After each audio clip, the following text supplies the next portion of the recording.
Hi there, and welcome to How China Works. My name is Brendan Davis, and my co-host Ying Li will be with us in just a minute with this week's interview.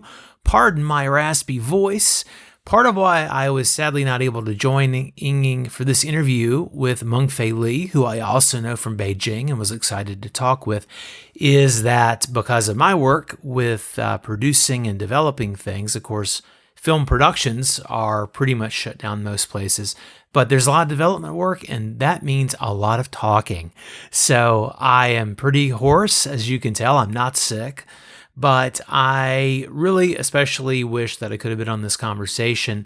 This is a really good one. There was a quote that is a paraphrase and requote of something that is pretty timeless that MENGFEI says that I had to write down, which was at a certain point he says, just because you can do something doesn't mean you should do something. And he was referring specifically to the people, in my opinion, and we share this opinion, misguided people protesting the stay-at-home orders in the states with automatic weapons in state capitals and such. But I think that this applies to a lot of things, and this has been a ruling principle for my life. We are joined, as I said, by this ever insightful guest of ours. MENGFEI Li has a lot of perspective. He was an international journalist. He moved to the U.S. in 2005, lived here 13 years. He's got a lot of love for the United States, where I am now, so I'm speaking in that tense. But MENGFEI also has the clarity of someone who is professionally trained to be a detached observer through journalism, and this has led him to many insights, as that process does, and we're glad to share them with you, a few of them. Among other things, Ying and MENGFEI today discuss how political reactions affected the spread of COVID-19 in different countries, the near-term futures we can anticipate based on choices we make now, the power of engaged citizenship, and perhaps most provocatively, but very effectively, actually pretty early in the show, and this is expanded upon as we go, the meaning of the word freedom. What does it actually mean to have freedom? I'm going to cross-post this episode on Big Fish in the Middle Kingdom, my other original Beijing-based podcast that's really China-focused. I want this to reach as wide an audience as possible. Please don't forget to share the show with people you think would enjoy it. You can subscribe in the podcatcher of your choice. But whatever you do, we really hope you enjoy this conversation with MENGFEI Li. This is Ying Li, your co-host. Today, our cross-cultural guest is MENGFEI Li. MENGFEI, how are you doing today? Oh, Ying, how are you? I'm doing great. So you're in Beijing currently, right? Yes, I am. I was born and raised in Beijing, so hey, this is my home. Okay, so I would like to ask you a very basic question. First of all, how are you feeling now regarding what's going on with the COVID-19? And you lived in United States for 13 years and have lots to say about the current state over there. So how are you doing? And what do you feel about it so far?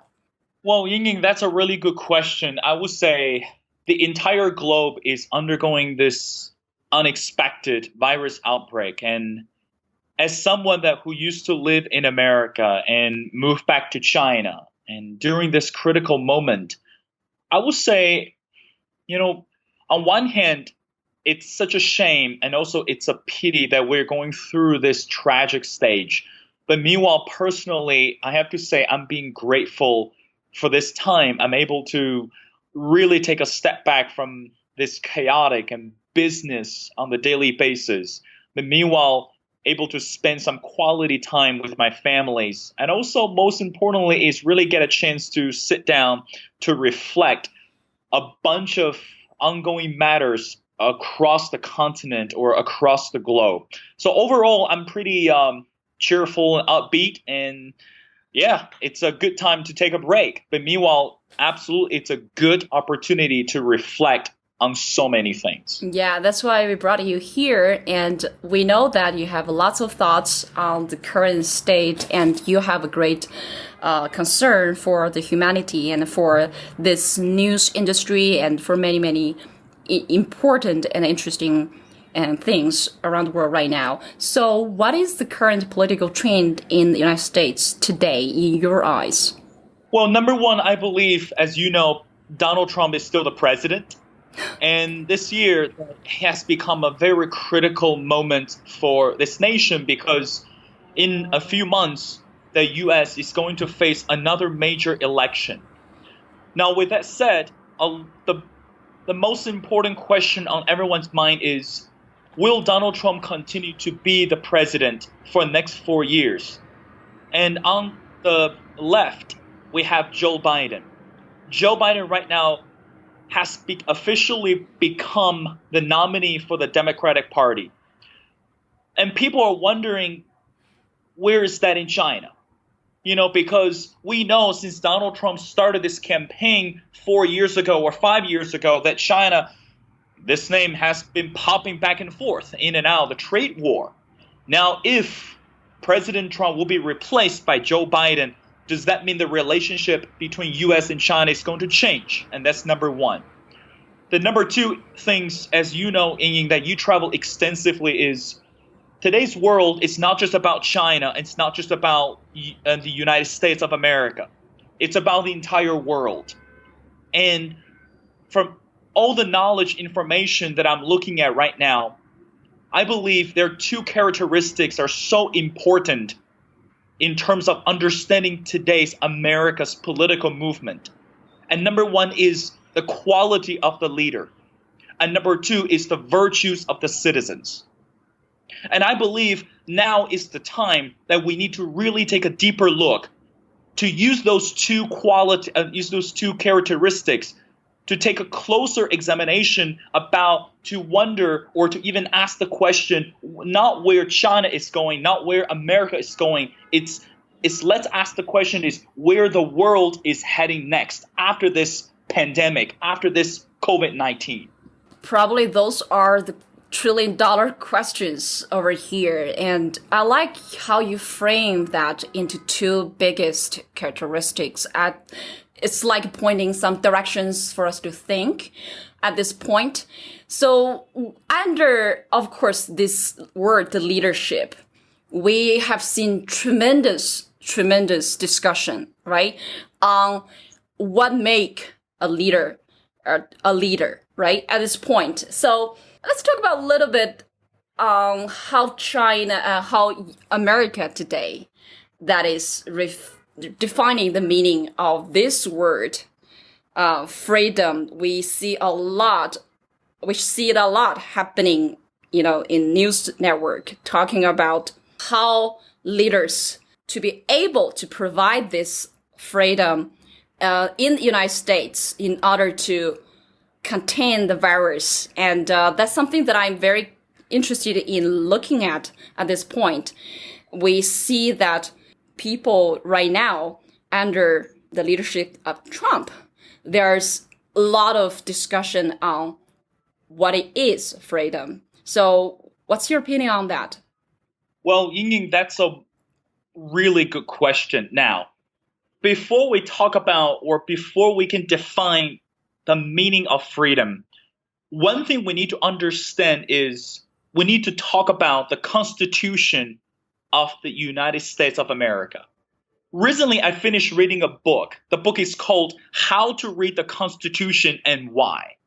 Now, after living in this country for 13 years and talk to the experts and travel extensively in terms of understanding this political movement and especially center on the word of freedom, I have to say that today, from my perspective, Americans today really don't understand the word freedom. As a matter of fact, the word freedom, the meaning of freedom has become so ambiguous more and more. Because in the Constitution, you know that people always say the First Amendment that says the citizens of the United States have the rights of assemble, the rights of freedom of speech, the freedom of religion. You put all this together. It is so easy that we can say, I am allowed to do something because the Constitution protects me, or I have the such freedom, or I have the free will to choose because the Constitution guarantees. However, Ying, that's not the case. Because today, as we are seeing or watching the news, In America, couple days ago, or even couple weeks ago, people are holding rallies and protests because the group of people, they don't like the so-called strict lockdown, and they don't appreciate what needs to be done in order to protect and to save lives. And so these people in America are saying, no, you are violating my rights because you're taking away my freedom. And again, as someone who lived there for so long and studied these political theories and studied this political movement, I want to say is today Americans are so confused between what I should do and what I can do. You're right. The Constitution indeed guarantees the freedom to some extent, but this is a special circumstance. And the entire globe, not only in America, but also, again, around the world, we're facing this battle as something we have never seen before. So people are saying, oh, because I don't like it, so that's why I called it the freedom violation. Because I'm not comfortable, I cannot go back to the normal life in America. That's why I want to protest. I want to be against the government. Well, seriously, guys, it's not about you. It's not about what you want. It's all about what you should. Mm-hmm. So coming back to your question, is the word freedom today has been tossed everywhere. And the freedom, the meaning of freedom, has decreased drastically. And of course, with that said, has a lot to do with the current leadership in America today. Yeah, you kind of touch a little bit about the following question that I'm going to ask. Why did this happen, in your opinion? And what happened to make this a reality right now? Well, Ying, that's a really good question. Again, if I can pick up where I left, it has a lot to do with the leadership today. People complained, or in America, they have two systems, Democratic, Republican, today, or you have more independent or undecided voters, and however you want to call it. How America has come to who they are today, or who it is today, it is crucial that we need to understand people follow leaders. I mean, this has been the tradition, or this has been the routine since, Adam and Eve. Because when we are in the midst of the chaos, or when we are struggling with this such unexpected or unprecedented disaster, the first reaction or the human instinct is to look for someone to provide solutions. And I have to say that current American Trump administration has not clearly defined or has not clearly set the guidelines. It's simply because we don't play by the rules. And I guess that could be something positive or something negative for Trump. So I would say, if you look at the press conference, or if you look at the Twitter, if you look at all the news that cover about President Trump, again, I was a journalist, and I understand there is a biased opinions in the news. However, if you stick to the facts, and I would say it's not shocking to me that why Americans today are behaving this way. It's simply because the leadership has not been transparent and has not been consistent with the messages. And with that said, I believe China on this side, or especially during this special circumstances, has done amazing job, period. And certainly ever since the outbreak, and here on How China Works, we discussed many times how we feel here in China, how we authentically feel whether or not those restrictions and those measures work. And this world right now has many chaotic voices, but among them must be one voice that is science, that's fact, whether or not it works. So talking about the leadership in the United States, we cannot do without talking about how it deals with China at this point, with news centric on the U.S.-China relationship. So what is the modern blame game? As probably our audience already can feel, without us mentioning it, actually. So who is the winning side? Well, Ying, that's another good question. I want to say today, there is no winner because we're in the age of 2020. In order for us to work together effectively, we need to get rid of this old mindset. We need to get rid of this blame game. Again, if something happens, we can't just go back to the routine that we need to find out who started this war or who started this argument. Again, just like you're educating a child, educating the children in school, it's when something bad happens, is we need to collaboratively working together to find a solution. It's not to find a scapegoat. It's not to find someone who can take the blame because it's such a waste of time. So again, this pandemic has caused a drastic economic decrease and economic deficit, not just for a U.S., not just for Sweden or Germany, for China. It's everyone in this together.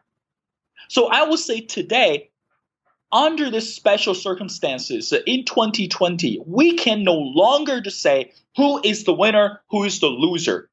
The right way to look at the perspective is how we are supposed to work together to fight this together or to fight against this virus together. Remember, it's not the people, it's the virus that made us who we are today because we are locked at home, because we couldn't go out, because we can't enjoy the life that we used to have. It's not about the people, it's the virus.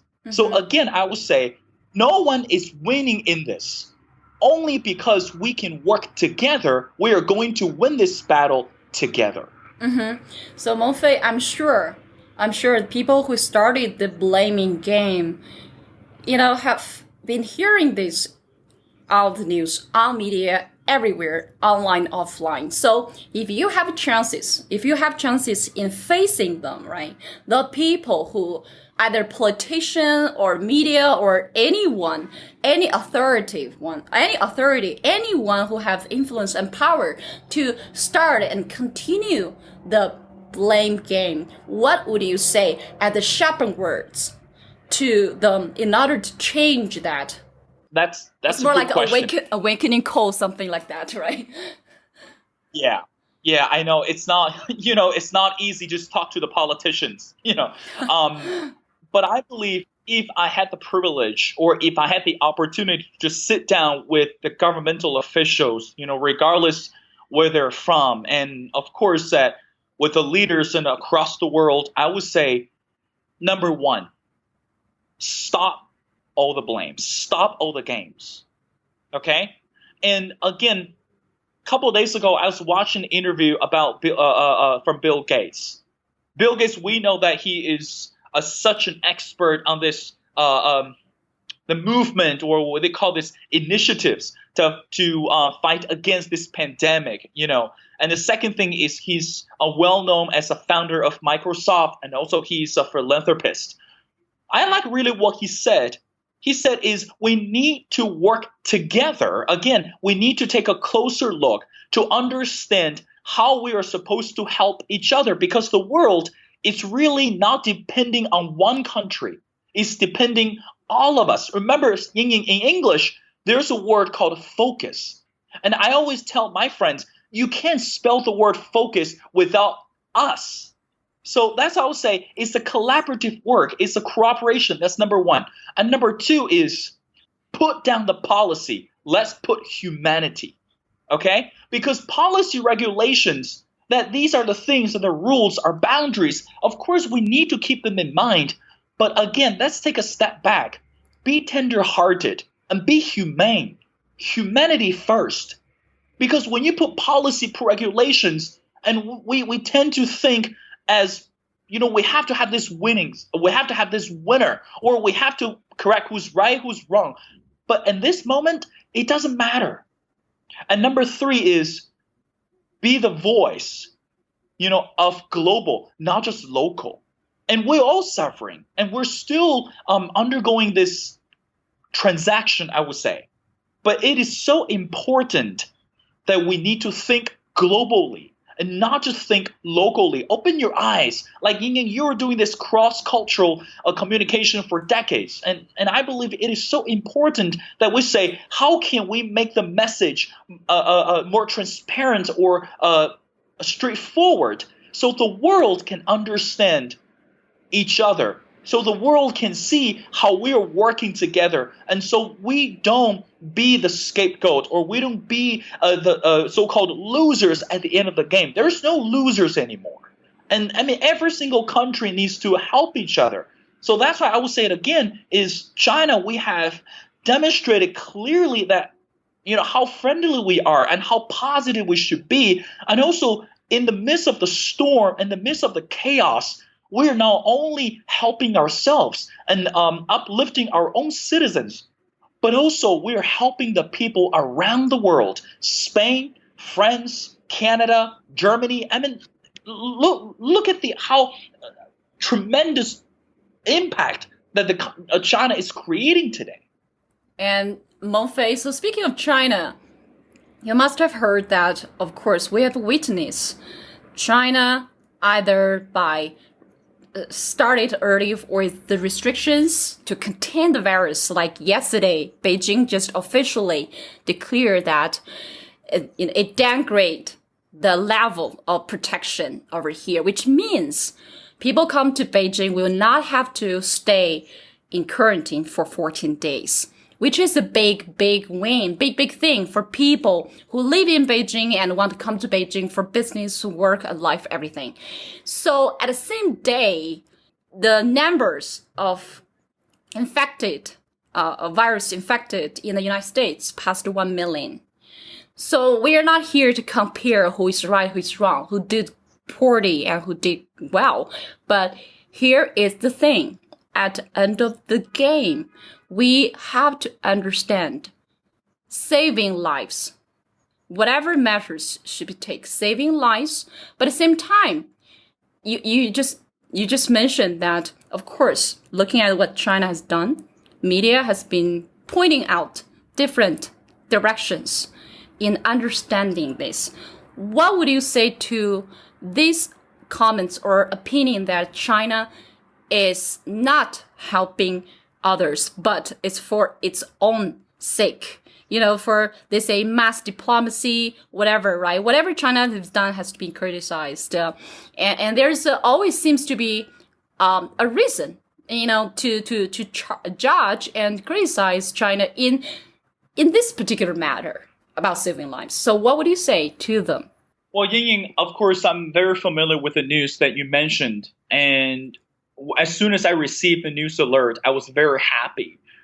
Beijing is the capital city of China, and Beijing is the home for international talents. And I always hope and I pray that Beijing will continue to be the place where people are shine, and people can shine and their skills can make impact or contribute to the growth of the city and also the fast development of the country. Now, with that said, under this special circumstances, one thing I want to say is obedience. We are not the expert who can deal with this pandemic. I don't know anything about vaccines, about helping people to save their lives.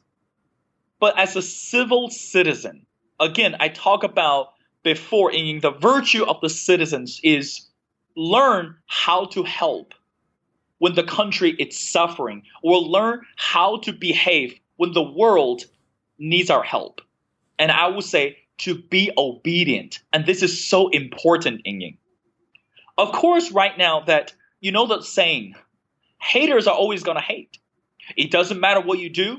If I don't like you, I'm not going to like you a bit.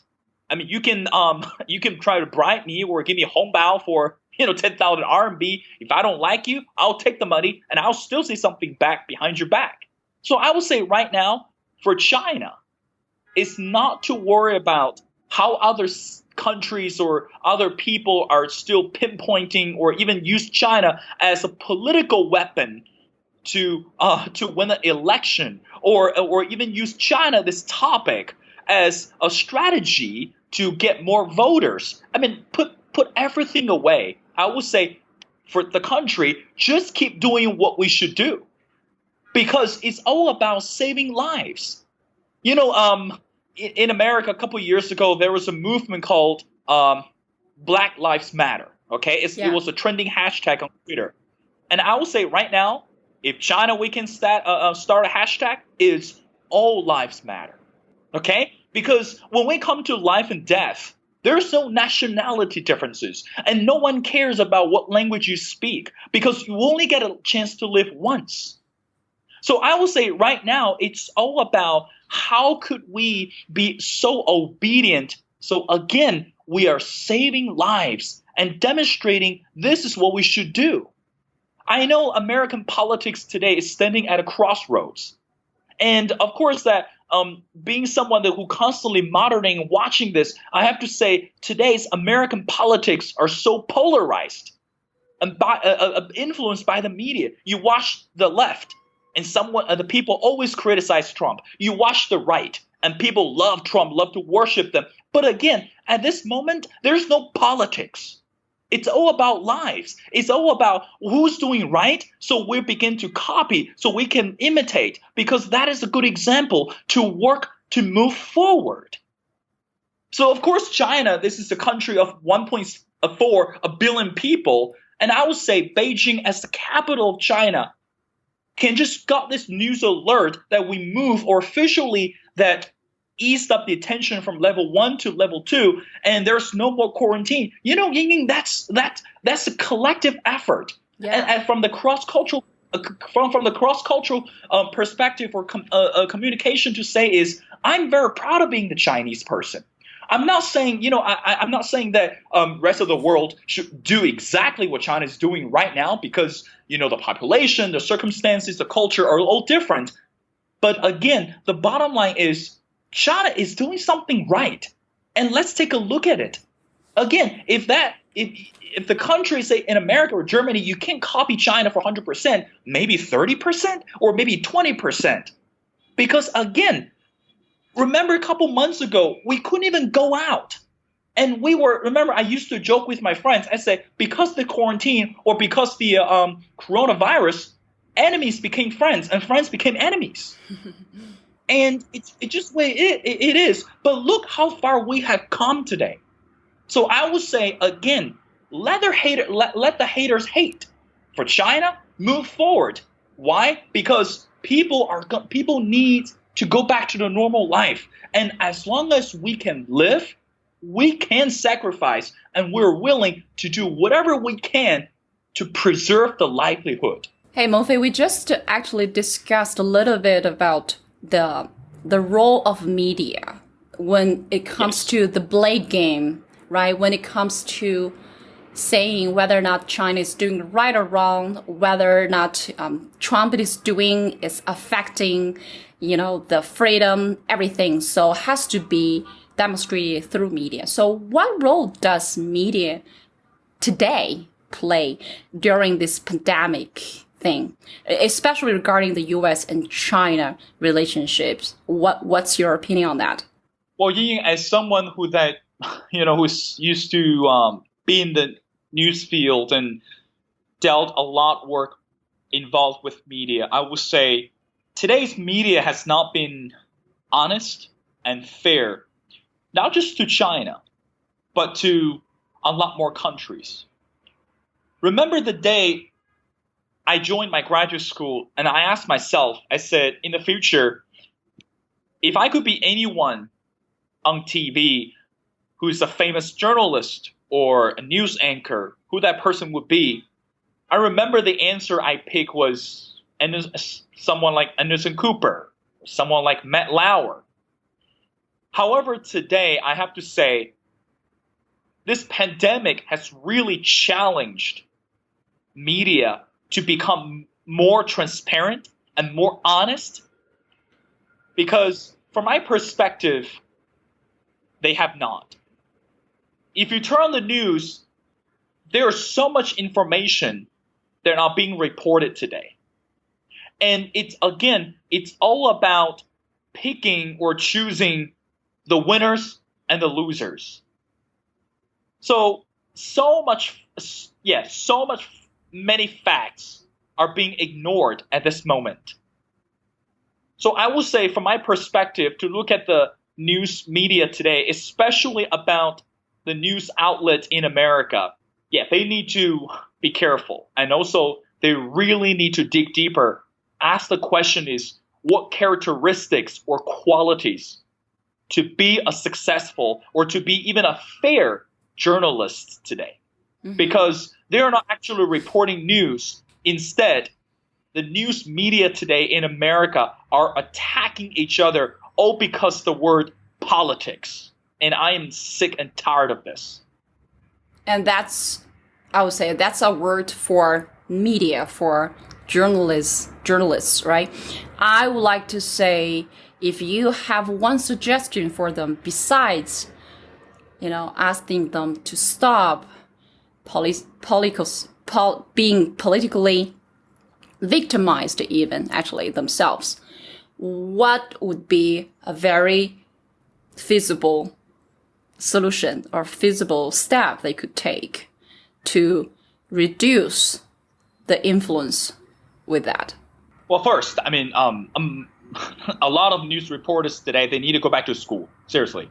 They need to go back to school, learn how to write and learn how to speak in front of camera. Okay, so the first thing. The second thing I would say, the word I mentioned before is humanity. Ying, this is so important because today no one actually cares about who's winning, who's losing in terms of politics. How can I get the credit? How much exposure, and how powerful, and in this narcissism, it's polluting, it's contaminating the world today in terms of media. So I would say the most important lesson is, remember, journalists or being in the media field, you need to have this ambition or be hungry to tell the real stories. Be honest, be truthful. And don't use the platform to attack each other. Don't use the platform to what do you call the spread the illness or speak the devil of each other. I mean, I hate to see that the person called Chris Cuomo from CNN is bashing Tucker Carlson from Fox News, or Good Morning Joe is attacking Jesse Waters from Fox News. I mean, guys, please stop this game. Now is not the time to say which news network can get the most rating or which news network can really get the attention of the president. No, it's about which news network can help people feel better about themselves or even give them hopes. Mm-hmm.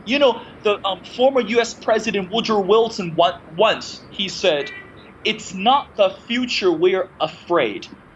It is the future that excites and challenge us to be exactly who we are."